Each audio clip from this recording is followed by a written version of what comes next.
So everybody, welcome to another edition of our Drive Time video calls, and I'm very, very, very happy to welcome Stu Waite to the show. Stuart, how you doing, my friend? Yeah, good, thanks, Ian. How are you? Not too bad, not too bad. Now, Stuart, we actually have a little confession to make, don't we? Because this is the second time we've had to do this. Due to technical hitch. Minor technical hitches, but hey, that's what happens, doesn't it, in lockdown? Now, Stu, for those people who don't know what it is you do in motorsport, would you care to share how you're involved in the wonderful motorsport? I'm involved in a few different ways. I've been racing for about 21, 22 years, right from starting in karting, sort of progressing through different classes of karting up to 250 superkarts, and then made the jump into cars. Been racing various sort of club series over the years. Started with a bit of CSCC sort of classic touring car stuff. Brilliant. Did a bit of Brit car, and then moved into production BMW, which I did for 5 years. Still now involved with Project 8 with Toyo Tyres Racing Saloons with an M3 that I race, I was continuing to rebuild at the moment, and I've recently started doing a bit of VLN at the Nürburgring. So that's sort of on the racing side, but I also sort of try and help as many other people as I can with running cars at race meetings, bit of driver coaching on that side of things, and full-time I work for Pirelli. Wow, Stuart, you're a bit of a dab hand then, hey? A bit of a jack of all trades. Yeah. Good man. Now I can see behind you, Stuart, there's quite a lot of caps there on the shelf, and your helmets and trophies, etc., etc. So as you mentioned, you've obviously done quite a lot of racing. Is there a particular track that you, whenever you're heading there, you always get a few knots in your stomach, you always get particularly excited about? Snetterton is probably I'm quite fond of. It was where I sort of clinched my first championship when I won production BMW in 2014. So that's always sort of got a fondness with me. Thruxton's probably one of my favourites because it's local to me. I've been involved with them for a long time. Although we don't get much of a chance to race there, it proves very difficult to get on a calendar race there. Yeah, that's probably sort of between those two, really. Joe, I'm glad you said that, because they're slightly different to what most people say. Most people say with Donington or Brands or even Silverstone for obvious reasons. Cadwell gets quite a lot of votes as well. So, sure, let's take you to Thruxton then. Okay, because Thruxton is, I suppose it's relatively local to me as well, actually. I'm in Berkshire, so sort of that and Brands Hatch and even Silverstone sort of in a bit of a loop. Let's take you to Thruxton, sorry, and we've got 10 laps around Thruxton, and you can take out any car you want. It can be road car, race car, it can be past, present, anything. We're in complete fantasy land here. What are you taking around Thruxton for 10 laps? Something fast, I gather. Probably something which I follow closely and would kill at having the go in would be a current V8 supercar from Australia. It's they're sort of proper touring cars, if you like, and I've been watching them sort of the last several years, and I've been lucky enough to go out to Bathurst 4 times to watch them. And they're something else, you know, sort of 640 horsepower, sort of very, very pure, very noisy. Just quite exciting. It's a shame we don't get them in the UK. That's what I wanted to ask you about, actually, because you sent me a few videos of these, haven't you? And they're absolute weapons, these, aren't they? What's the noise like when you're actually there? It's very difficult to kind of get that raw power on a video, isn't it? Yeah, it's worlds apart to say going to watch British touring cars. I mean, they're basically they're just over 6 litre, 640 horsepower. Not really sort of restricted in noise much, and they've normally got about 26 of them on the grid. And when you're up on the hill on the first corner at Bathurst, and they're all sort of literally on the limiters about to launch at the start of the race, the ground just shakes. It's one important thing in their DNA of their racing over there is you know, loud, raucous, exhilarating cars to watch, and that's why they're so popular over there.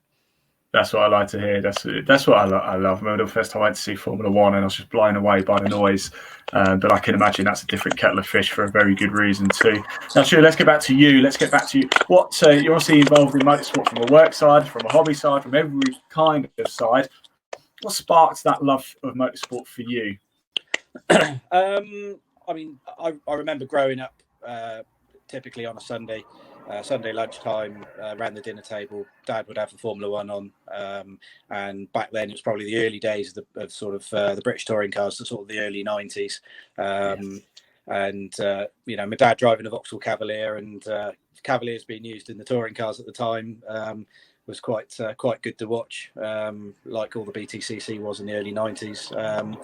We were lucky enough to be family friends with Alan Curnow, who used to race in the early days of the British touring cars with Richard Longman in the Data Post Escorts. And my brother went to school with his son. So when Ross, his son, started karting, I was invited along to sort of help out and stuff like that. And sort of got the bug, and it's like, right, I want to go at this. So we sort of started looking at where we could go karting, and went to Castle Combe that were running a little junior kart school. Nice. One Sunday a month, so I went and did that, and was all right at it. So we bit the bullet and bought a 100cc TKM kart, which ventured into our own, looking after karts ourselves, and then sort of progressed through the karting ranks. And when I could afford it, and I was old enough to do it, made the jump into cars.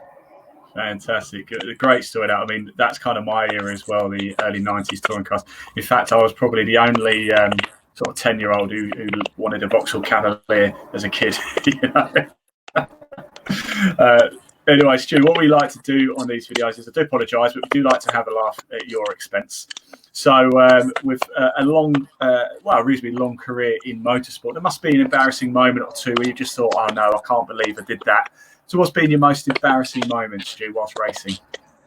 Or even trackside, I suppose. It could be either, actually. It could be trackside or racing. Whatever gives us the biggest laugh, Stu. Well, I've got probably two. One's motorsport related, one's completely not motorsport related.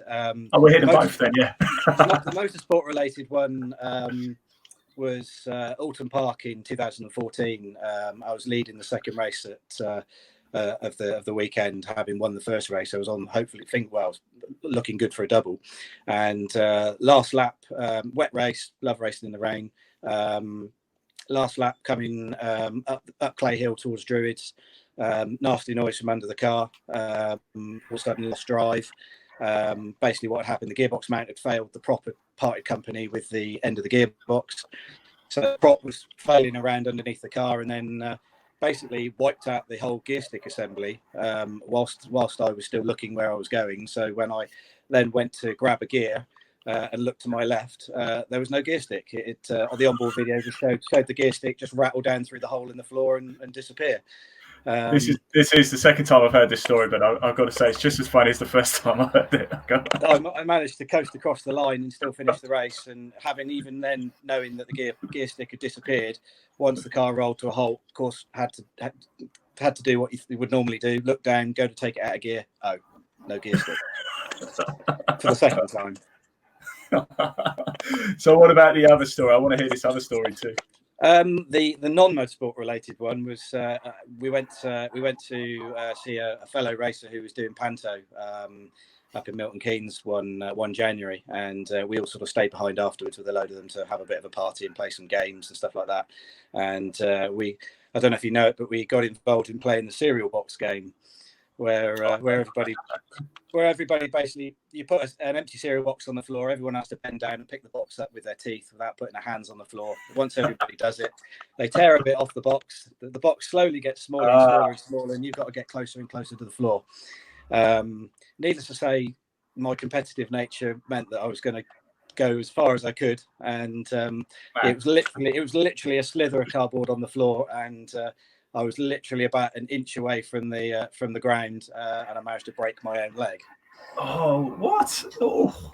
So I broke my femur in 3 places. Oh, no. Well, I don't know if that's funny. That's painful. Oh.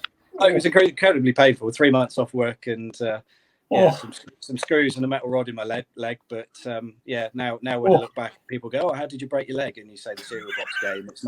It's not particularly one to boast about. No, you want to say I did it rugby or, you know, in a heated battle on track or something, don't you? Yeah, not in a pantomime playing steel boxes. And I wasn't even drunk, which is the worst bit. So it hurt then, you felt it then? Oh, absolutely. Right, and Stuart, I really appreciate your time, so I won't keep you too much longer. 2 more questions for you, though. First of all, I'd like to say, look, you've had a great career so far in motorsport. Obviously, a long, long way still to go. But is there anybody you'd like to give a bit of a shout out to? Anybody who's helped you along the way? Family, friends, sponsors? Anybody you'd like to give a bit of a shout out to? I think first and foremost, my dad for helping me get start. Sadly, he's no longer with us. He died in 2014 before I clinched my production BMW championship. But again, he helped. He bought me my first car. He sort of helped me where he could to sort of have the tools I needed to be able to go racing and stuff like that. So if it wasn't for him, I wouldn't have been able to afford to do what I did back then and get things off the ground. So that was where it all started. And since then, various people really. We've got a good group of friends that we run a little team called Bartley Motorsport. So everybody involved in them who's come along. Firstly, when I started racing, and then obviously now when we help other people, they're still involved. It makes the weekend a lot more fun when you've got a group of friends coming along with you. And if it wasn't for them, we wouldn't have as much as fun as we do. Fantastic. I couldn't have said it better. Nice one, Stuart. Now, you know this final question is coming. I have asked it to you already, so you should have had plenty of time to prepare. Stuart Waite, if you were a biscuit, what biscuit would you be and why? Oh, probably one of my Gran's Cornish butter cookies. Ooh, yeah, very nice.